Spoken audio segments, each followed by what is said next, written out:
Hello friends, आपका मेरे इस यूट्यूब चैनल पे बहुत बहुत स्वागत। दोस्तों, मैं आपके साथ आपका दोस्त माही सर। दोस्तों, इससे पहले मैंने आपको नरेशन का एक सेशन दिया था जो आपने, मैं उम्मीद करता हूँ, देखा होगा। दोस्तों नरेशन यानी कि स्पीच, जिसे हम डायरेक्ट इनडायरेक्ट भी कहते हैं, और डायरेक्ट इनडायरेक्ट कैसे बनाना है इस चीज़ को हम पढ़ रहे थे दोस्तों। तो किसी भी डायरेक्ट सेंटेंस को इनडायरेक्ट बनाना है, ऐसा आपका क्वेश्चन ना 8th क्लास से लेकर के आपके कंपटीशन एग्ज़ाम तक आता है दोस्तों। इससे पहले सेशन में हमने पॉजिटिव, नेगेटिव और इंटरोगेटिव सेंटेंस का कैसे नरेशन बनता है ये हमने सीखा था दोस्तों। आज हम इस सेशन के अंदर इम्पेरेटिव सेंटेंस यानी कि ऐसे सेंटेंस जो आज्ञा देने के लिए या रिक्वेस्ट करने के काम आते हैं, उनका नरेशन किस प्रकार से बनाया जा सकता है दोस्तों अभी तक आपने इस चैनल को सब्सक्राइब नहीं किया है, लाइक नहीं किया है, शेयर नहीं किया तो प्लीज़ एक बार ज़रूर करें दोस्तों आपके द्वारा दिया गया लाइक, कमेंट, शेयर ही मुझे ऊर्जा देता है दोस्तों। जितनी ज़्यादा आप शेयर करेंगे उतनी ज़्यादा मुझे ऊर्जा आएगी, और मैं दोस्तों आपके साथ उतना ही कंटेंट शेयर करूँगा, उतने अच्छे तरीके से आपको और रोमांटिक मूड में पढ़ाऊँगा दोस्तों।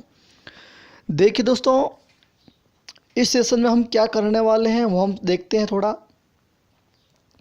देखिए दोस्तों, इस सेशन में हम नरेशन का इम्पेरेटिव सेंटेंस यानी कि इम्पेरेटिव सेंटेंस अगर हमारे सामने आ जाता है, उसका नरेशन किस प्रकार से किया जा सकता है दोस्तों। सबसे पहले किसी भी समस्या जब हमारे सामने आती है तो समस्या है क्या, वो देखना बहुत ज़रूरी है। इम्पेरेटिव सेंटेंस खुद है क्या, तो देखिए सेंटेंस इम्पेरेटिव क्या होता है, कि ऐसा सेंटेंस जिसके अंदर हमें ऑर्डर, कमांड या रिक्वेस्ट मिले, इनकी टोन मिलेगी आपको दोस्तों। इनकी ऐसा लिखा हुआ नहीं है कि ऑर्डर, ऐसा कहीं सेंटेंस में ऑर्डर शब्द मेंशन नहीं होगा सेंटेंस में, कहीं पर भी रिक्वेस्ट वर्ड लिखा हुआ नहीं आएगा दोस्तों। ये तो आपको टोन देखनी होगी, आपको सेंटेंस का पता करना होगा दोस्तों। तो ऐसे सेंटेंस को हिंदी में आज्ञार्थक वाक्य कहते हैं, जिन्हें आज्ञा देने वाले या आदेशात्मक वाक्य भी कहते हैं दोस्तों। ये हमारे इंग्लिश में दोस्तों 4 प्रकार के हैं। अब देखते, यानी कि 4 प्रकार, यानी कि 4 टाइप की है, तो हम एक एक टाइप को लेकर के हम पढ़ेंगे। फर्स्ट ऑफ ऑल दोस्तों, आपका वेलकम है फर्स्ट टाइप में। फर्स्ट टाइप क्या है वो देख लेते हैं दोस्तों। देखिए टाइप फर्स्ट ये है कि वर्ब की फर्स्ट फॉर्म से शुरू होने वाले वाक्य, ऐसे सेंटेंस जो अक्सर वर्ब की फर्स्ट फॉर्म से शुरू होते हैं, उनका नरेशन कैसे बनेगा। तो देखिए सबसे पहले एक सेंटेंस, यानी कि डायरेक्ट सेंटेंस जो दिया होगा उसके 2 पार्ट होते हैं, एक आर वी होता है और एक आर एस होता है दोस्तों। होता है कि नहीं होता है? होता है।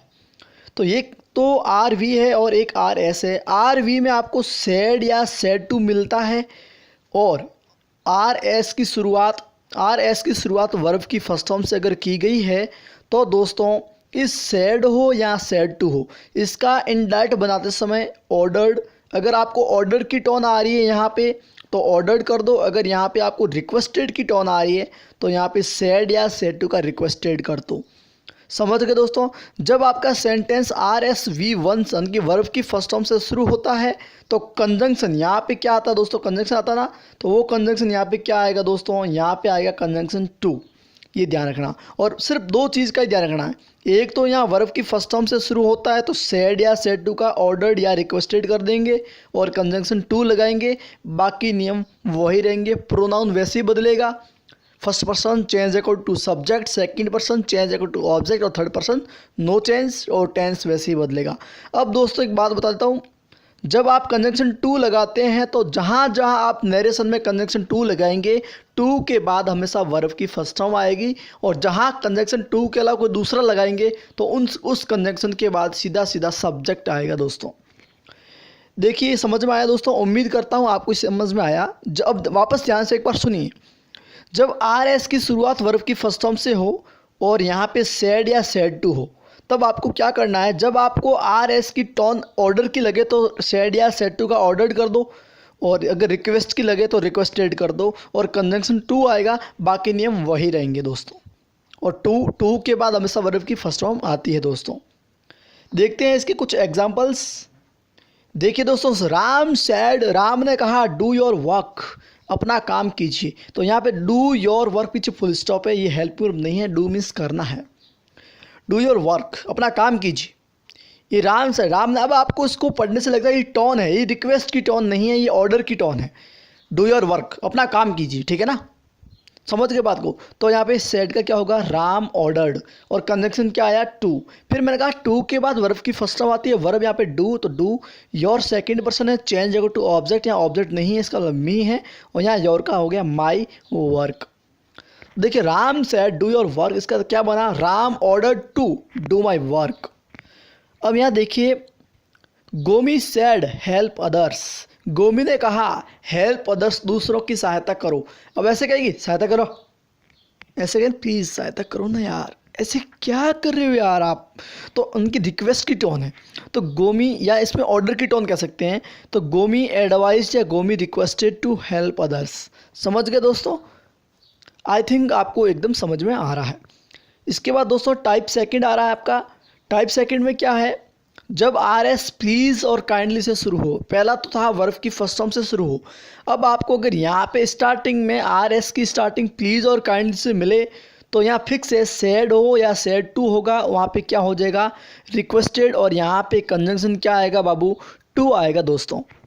समझ में आया दोस्तों, और प्लीज़ और काइंडली हटा देंगे और बाकी नियम वही रहेंगे दोस्तों।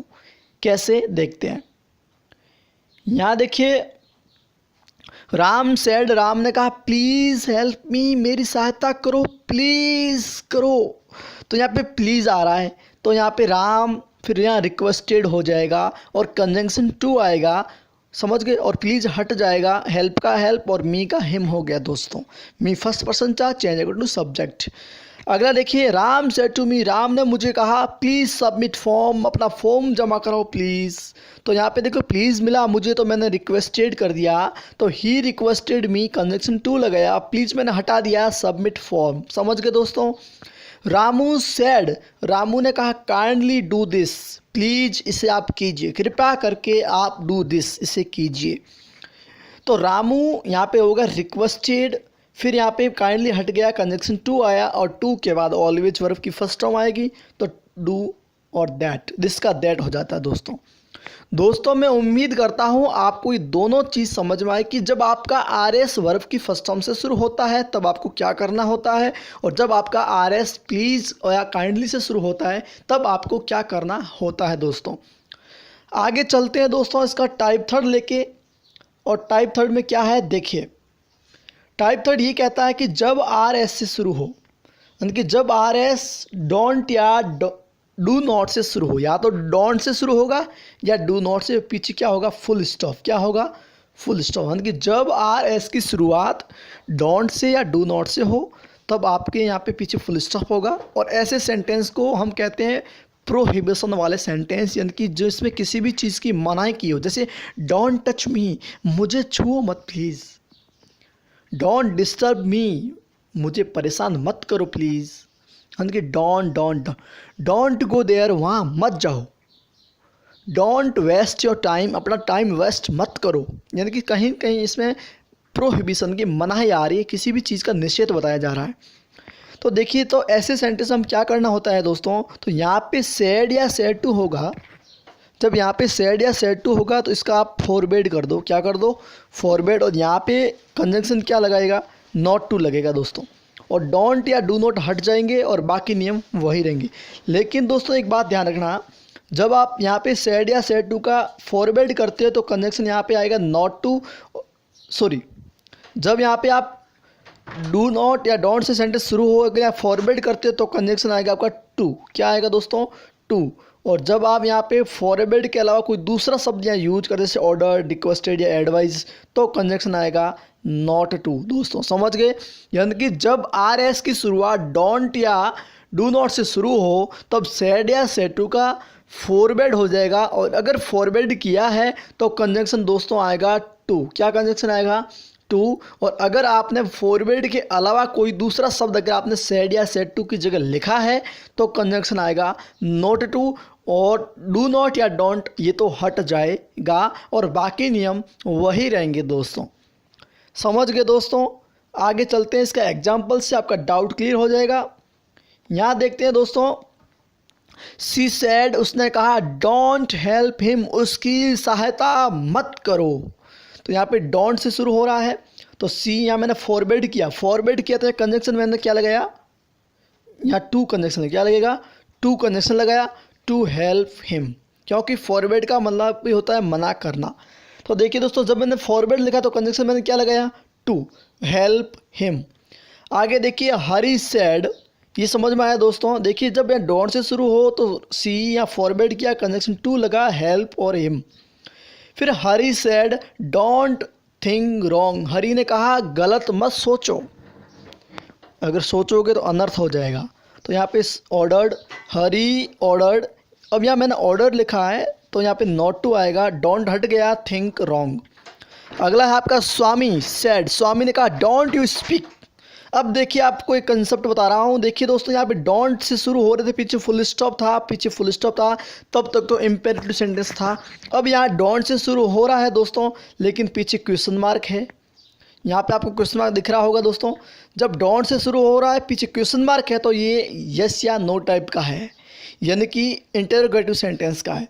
तो स्वामी, तो यहाँ पे क्वेश्चन मार्क आती आस्क्ड, और यहाँ पे डोंट है, ये हेल्पिंग वर्ब से शुरू हो रहा है तो कंजंक्शन इफ़, फिर इसके बाद सीधा सब्जेक्ट आएगा, यू का आई हो गया, डोंट का हो गया डिड नॉट, और स्पीक का स्पीक पीछे आएगा फुल स्टॉप।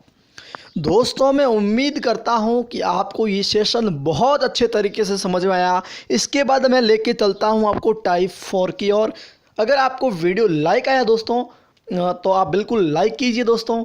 अगर आपको लाइक नहीं आया तो लाइक मत कीजिए दोस्तों, लेकिन मुझे उम्मीद है आप मेरे इस सेशन से बहुत ज़्यादा संतुष्ट हैं। You are contented and well satisfied. आगे चलते हैं दोस्तों। यहाँ देखिए टाइप 4, जब आर एस लेट से शुरू हो, इस लेट का मतलब होता है टू अलाउ, किसी भी चीज़ की किसी को परमिशन देना। तो जब यहाँ पे लेट से शुरू होता है ये आर एस, तो यहाँ पे सेड का या सेड टू का रिक्वेस्टेड हो जाएगा और कंजंक्शन टू आएगा, लेट का लेट वापस आएगा और बाकी नियम वही रहेंगे। वापस देखिए, जब आर एस की शुरुआत लेट से शुरू हो तब आपका यहाँ पे सेड या सेड टू का रिक्वेस्टेड हो जाएगा, कंजंक्शन टू आएगा, लेट का लेट आएगा और बाकी नियम वही रहेंगे। और इसी लेट में कई बार एक सेंटेंस ऐसा आता है जो लेट अस या लेट से शुरू होता है, तब उसका क्या करते हैं, जैसे let's go, oh come on. तो ऐसे सेंटेंस में क्या करना है, देखिए जब आर एस लेट्स या लेट अस से शुरू होता है तब देखिए वो तो सिर्फ लेट था, जब सिर्फ लेट था तो यहाँ सेड या सेड टू का रिक्वेस्टेड कर देते थे और कंजंक्शन टू लिखते थे, लेट वापस लिखते थे और बाकी नियम वही रहते थे। लेकिन जब आपका लेट्स या लेट अस से शुरू होता है तब सेड या सेड टू अगर दिया होता है, अगर यहाँ पे टू होता तो वापस परपोज टू आएगा या सजेस्टेड टू। कहने का मतलब सेड या सेड टू का परपोज या सजेस्टेड हो जाएगा। अगर यहाँ पे सिर्फ सेड है तो सिर्फ परपोज होगा, सिर्फ सजेस्टेड होगा, दोनों में से एक। अगर यहाँ पे सेड टू दिया हुआ आ रहा है क्वेश्चन में तो आपको भी वापस परपोज टू लिखना है या सजेस्टेड टू लिखना है। मेरी बात दोस्तों समझ में आई? मैं ये कह रहा हूँ कि जब सिर्फ सेड होगा तो यहाँ पे परपोज्ड होगा या सजेस्टेड होगा। अगर सेड टू दिया हुआ है तो परपोज टू या सजेस्टेड टू। कहने का मतलब अगर आपको यहाँ पे टू दिया हुआ आ रहा है तो आपको भी वापस आंसर में टू लिखना है। सिर्फ एकमात्र ये लेट वाला वाक्य जिसमें आर वी में वापस टू आ रहा, बाकी कहीं टू नहीं आता दोस्तों। और आपको कंजंक्शन इसमें लगाना दैट, और इसमें लेट हट जाएगा, कौन से में, जब लेट से शुरू होने वाले वाक्य हो। और यहाँ पे फिर आपको दोस्तों कंजंक्शन लेट हट जाएगा, फिर कंजंक्शन आपने दैट लगाया। मैंने कहा था कंजंक्शन लगने के बाद अगर कंजंक्शन टू लगता है तो वर्ब की फर्स्ट फॉर्म आती है, अगर टू के अलावा कोई दूसरा लगता है तो सब्जेक्ट आता है। फिर आपको सब्जेक्ट लिखना है। अगर आपको यहाँ पे अगर आपको आर वी में कहीं फर्स्ट पर्सन दिया हुआ है, फर्स्ट पर्सन मतलब आई, माई, मी, वी, आवर, अस में से, तो आपको यहाँ सब्जेक्ट लिखना है वी। अगर आपको नहीं दिया हुआ है तो आपको लिखना है दे। समझ गए दोस्तों? फिर यहाँ पे आपको लिखना मन से शुड, और शुड एक मॉडल है, मॉडल के बाद वर्ब की फर्स्ट फॉर्म आती है तो वर्ब की फर्स्ट फॉर्म फिर ऑब्जेक्ट, बाकी नियम वही रहेंगे। दोस्तों एक बार फिर देखिए इसी को वापस, जब आपका आर एस की स्टार्टिंग लेट्स या लेट अस से हो दोस्तों, तब आपको सेड है तो सेड का परपोज्ड या सजेस्टेड कर दो। अगर सेड टू दिया हुआ है तो परपोज टू या सजेस्टेड टू कर दो दोस्तों। फिर आपको कंजंक्शन इसमें लगाना दैट, और लेट तो हट जाएगा, और कंजंक्शन दैट लगता है तो सीधा सब्जेक्ट आता है। और सब्जेक्ट कैसे लिखना, तो देखिए अगर आर वी में कि इधर वाले हिस्से में अगर कहीं पर भी फर्स्ट पर्सन बोले तो आई, माई, मी, वी, आवर, अस, इन छः में से अगर कोई है तो यहाँ पे दैट के बाद जो सब्जेक्ट आएगा वो आएगा वी। अगर इन 6 में से नहीं है तो वहाँ पे जो सब्जेक्ट आएगा वो आएगा दे। वी या दे में से एक लिख दिया। लिखने के बाद दोस्तों आपको लिखना है शुड, और शुड के बाद वर्ब की फर्स्ट फॉर्म, फिर आपका ऑब्जेक्ट, बाकी नियम वही रहेंगे दोस्तों। चलते हैं इसके एग्जाम्पल की ओर। देखिए दोस्तों, राम शेड, राम ने कहा, यहाँ सिर्फ देखो लेट है, ये सिर्फ लेट वाला वाक्य है। तो देखिए, Ram said let him play match, Ram ने कहा उसे मैच खेलने दो, कोई दिक्कत नहीं है। तो यहाँ पे सेड का मैंने रिक्वेस्टेड किया, कंजंक्शन मैंने यहाँ टू लगाया, लेट का लेट वापस लिखा, हिम थर्ड पर्सन है तो third person no change, play का प्ले, मैच का मैच। ध्यान रखना, इम्पेरेटिव सेंटेंस में कभी टेंस नहीं बदलता है, कभी टेंस बदलने की नौबत ही नहीं आती दोस्तों। तो मैं उम्मीद करता हूँ आपको लेट का ये सेशन समझ में आया। आगे देखिए, राम सेड, राम ने कहा लेट्स गो, लेट्स गो, चलो चलते हैं। तो यहाँ पे लेट ना कर यहाँ लेट्स आया, और जब लेट्स आया सिर्फ सेड है तो यहाँ प्रपोज्ड या सिर्फ सजेस्टेड होगा, बीच में वापस टू नहीं आएगा। फिर कंजंक्शन यहाँ क्या आएगा, दैट, क्या आएगा, दैट, और दैट के बाद फिर मैंने कहा अगर यहाँ पे फर्स्ट पर्सन है तो आएगा वी, अगर फर्स्ट पर्सन नहीं है तो आएगा दे, और अगर ऑब्जेक्ट ही नहीं है तो यहाँ फिक्स है वी आएगा। यहाँ ऑब्जेक्ट है ही नहीं, राम सेड के बाद कुछ है ही नहीं ऑब्जेक्ट, तो यहाँ फिक्स है वी आएगा दोस्तों। फिर आपने क्या लिखा, शुड और गो। राम शेड, राम ने कहा लेट्स गो, चलो चलते हैं यार, तो वापस राम प्रपोज, राम ने प्रस्ताव रखा, लेट्स वी शुड गो, हमें चलना चाहिए। देखिए दोस्तों, जब लेट से शुरू होता है तब यहाँ पे सेड है तो प्रपोज्ड हुआ, कंजंक्शन दैट आया। अगर यहाँ फर्स्ट पर्सन था नहीं, ऑब्जेक्ट नहीं था, तो यहाँ वी लिखा मैंने, फिर यहाँ शुड और गो। ओके, फिर देखिए यहाँ और एग्जांपल आपका, राम शेड टू राधे, राम ने राधे से बोला लेट्स प्ले, आओ खेलते हैं यार, मज़ा आएगा, आपको भी आएगा, मेरे को भी आएगा दोस्तों। तो देखिए यहाँ पे लेट अस से शुरू हो रहा है, तो मैंने सेड, यहाँ पे सेड टू है तो यहाँ प्रपोज टू हो गया। आप चाहें तो यहाँ पे सजेस्टेड टू लिख सकते हैं। अगर यहाँ टू है तो वापस लेट्स वाले वाक्य यहाँ वापस टू आएगा। फिर ऑब्जेक्ट है राधे, फिर यहाँ कंजंक्शन में लगा दैट, फिर यहाँ देखिए यहाँ पे लेट तो हट गया, फिर क्या करेंगे, यहाँ पे देखिए राधा है और यहाँ राम है, कहीं पर भी इन दोनों जगह पे यानी कि आर वी में कहीं पर भी फर्स्ट पर्सन नहीं है। जब फर्स्ट पर्सन नहीं है तो यहाँ आएगा दे। अगर यहाँ फर्स्ट पर्सन होता या ऑब्जेक्ट नहीं होता तो यहाँ लिखते वी। अगर यहाँ फर्स्ट पर्सन होता या ऑब्जेक्ट नहीं होता तो हम लिखते वी, लेकिन यहाँ पे यहाँ ऑब्जेक्ट पड़ा है लेकिन दोनों में से कोई फर्स्ट पर्सन नहीं है तो हमने लिखा दे, उसके बाद लिखा शुड और प्ले। दोस्तों मैं उम्मीद करता हूँ आपको ये सेशन बहुत अच्छा लगा दोस्तों। अधिक से अधिक दोस्तों आप इससे शेयर करें, चाहे आप किसी भी एग्जामिनेशन की तैयारी कर रहे हैं। मैं उम्मीद करता हूँ आप इसे शेयर भी करेंगे और लाइक भी कीजिए और कमेंट भी कीजिए दोस्तों।